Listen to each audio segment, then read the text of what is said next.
darkness, my old friend.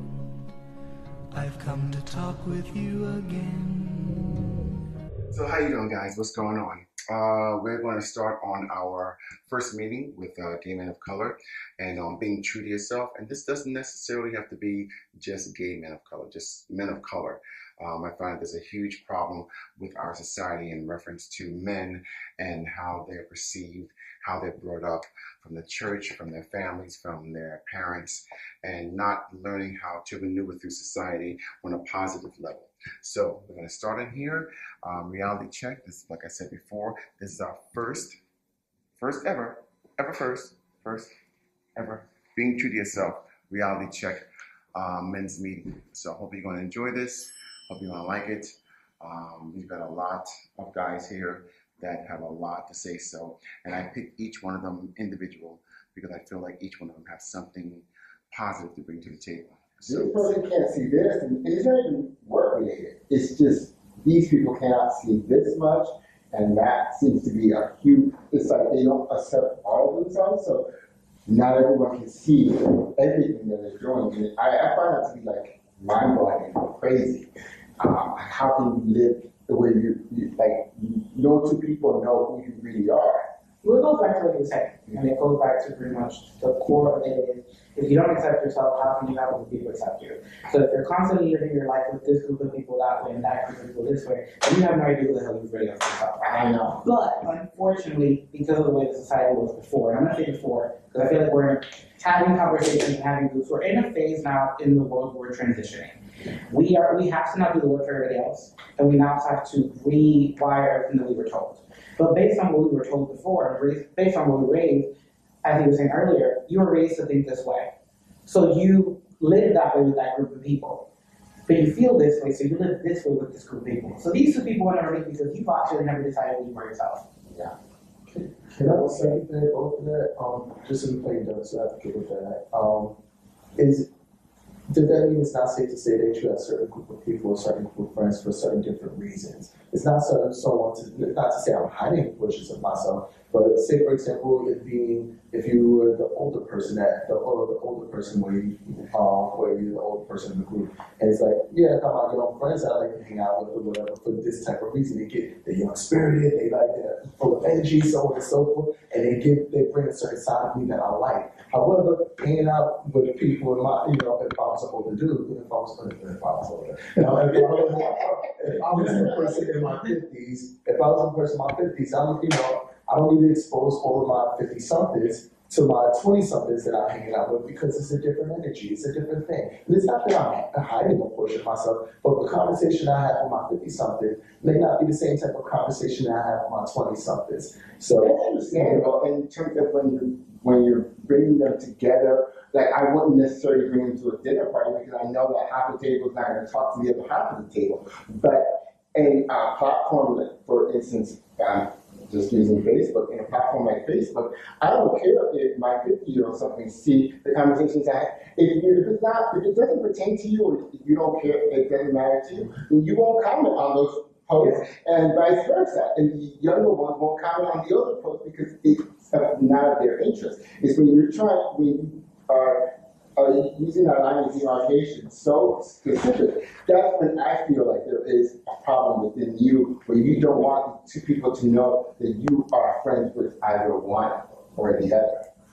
Sure. You know what I mean? Like, if it is in public, obviously I wouldn't have a party where I would invite the two because I know that my party's going to be divided. I'm going to be running from one side of the room to the other. I don't want to be doing that. But will it be divided is the other question. Because at the end of the day, you are the common denominator between these two groups. So there's something between that 20-something-year-old that they can speak to you, and that 50-year-old can have a conversation. But you made the decision that they are two different people, and that's cool because that's how you feel better. But at the end of the day, if we are truly comfortable with ourselves, I would put you. I have the notion of putting people in the same room because it just makes it easier on me. I know you all. If y'all get along, that's your problem, not mine. You have a conversation, that's cool. But I know you want this easy for me. You network with who you want to network, and that's your thing. You put people in a room because you want to not build a divide. You want to break the divide. And if there are people that you are interacting with on some level or the other, there might be someone else that you know that you want them to interact with, and you put them together. You don't think of that age group, because at the end of the day, that 20-something-year-old probably thinks like a 50-year-old, and that 50-year-old probably thinks like a 20-something-year-old. I got both of them in common. And that's the thing of like, when you are truly get comfortable with yourself, even if you're trying to find comfort with yourself, you want to mix that in. Because like you even said, having a 20-something and a 50-year-old are probably two different aspects of you, but even having them together at the same time might help you realize all of you. But having them in different rooms and actually now you separating yourself even further. Because now you don't have a whole, now you have groups. Well, I think at the base of it all, what the issue lies in is not the age groups, it's not how things are filtered, it's not social media, it's the acceptance. So, and acceptance as a gay man and as a black gay man, you have multiple spectrums in which you have to find acceptance. You have to find self-acceptance, which is the major part, but you're also constantly fighting for societal acceptance, and we can't say that we're not. So with that, we're dealing with something that's not just one layer. As a heterosexual, you don't have to deal with the societal acceptance. You almost are praised for your acceptance of self before you even have that acceptance of self. You know what I'm saying? It's inherent. When you follow the heteronormative standard, it's like, yeah, you're going to have a wife or you're going to have a husband, little girl, and you're going to have these kids, and it's like they push that on you, and you have that. But when you are a gay man, you don't have that. You don't have anything around you telling you that you should accept yourself. You usually have to go through a lot in life, very rigid things and experiences, and finding oneself, coming out of the closet to find yourself and to accept yourself. So we have to find ourselves first to then accept ourselves. So it is a long, drawn out journey in which we're constantly on this road. And so I think for a lot of us, we didn't have a roadmap before. We didn't even have a guide. We had nothing. And then we're finally having these types of settings where we found that acceptance with self. Society's telling us a little by little, okay, yeah, you can accept yourself. So now those of us who are in a demographic, in an age group where we're enlightened, now we're having these conversations. So I think it really, because we've found that acceptance amongst ourselves, and we're now beginning to get that societal acceptance, now we can begin to push that to the incumbent generations and have them believe, that, hey, you can accept yourself. Hey, you can love yourself, and you can deal with the, multiple different types of people and have that reinforcement, that positive reinforcement from your community. So I think that's it. It's very multi-layered when it comes to that acceptance. And I know because I'm still kind of there, I'm mostly accepting of myself. Yeah. But when I look at foundational, like we were speaking about earlier, before everyone got here, I'm from rural South Carolina, where I have 5 brothers in the Bible Belt, in a community that said no to being gay. Like, if you were gay, you were ostracized. So there wasn't that self-acceptance, one, nor was there any societal acceptance to it. So I literally had to find my way, and to that little boy who's still in South Carolina, does he have that? Not really, and so it's a lot, and especially those of us, I always challenge those who are here in New York to think fast, to think beyond here, because a lot of times we begin to see the world as New York, and the world isn't. One thing, I think you're right with that when it comes to culture, it's just that, like, especially with cities, different cities, big cities versus small cities, for big cities as opposed to small towns. Where you have people that see more and see more, they accept more, as opposed to the small town. We see each other, and that's it. Mm-hmm. And if you're not playing the status quo of what we see, then you know what? I don't accept that, because this is not what we've been seeing in our 200 people town. Right. I think you have a wonderful point that now more than ever, you have more acceptance and more conversations with people with their kids as they come into their own and whatnot. But we're also spoiled and looking through our own eyes in the cities that we live in. Yeah. Where we're like, oh yeah, it's getting better. That's good.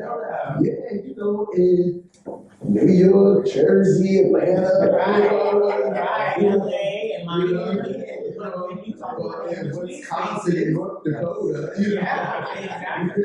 and It's not moving though. it's just like nothing moves over there, Yeah. and unfortunately, that's a bigger than. That's a bigger than us. Because that's with other things. That's not just. I mean, that's where most of us come from, because most of us. Exactly. It's like, we all think that. We're transplants. Yeah. You know, I like that. From New York. Right. I don't know, but yeah, I You know, understand. we're transplants. So we. But even for transplant, I was gonna say, backing up to those small cities, when you mentioned the big ones, unfortunately, the big ones have issues. Well, because the issue with the big ones is though, because we have been so open, we have an idea of what our open is. And if you're coming from a smaller town, you can get lost in that open because you don't have that.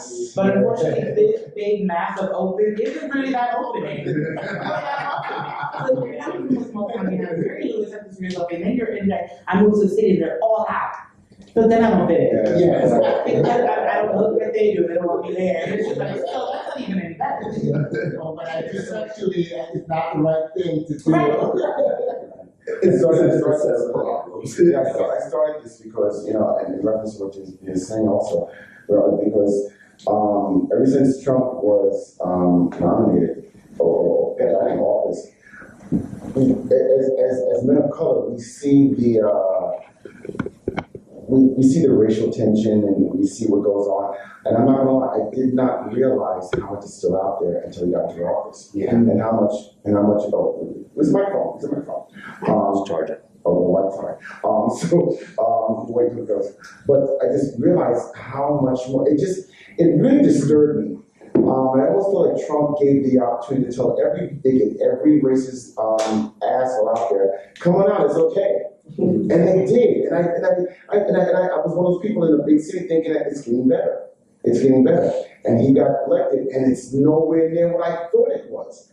So that's why I said, let me bring this on me. I feel like we need to work on us. I always tell people, I can't work with everybody. I don't work with my circle, my inner circle. My kids, my family, my best friends, and that's all I can work with. But if I can reach a couple more people to bring those particular topics out to other people, then let me try to do that a little bit more. And that's why I got into counseling, especially for men of color, because I feel like we need it the most. But I need a question also, in feeling comfortable with yourself, how do you feel that you need to start, and are you there yet?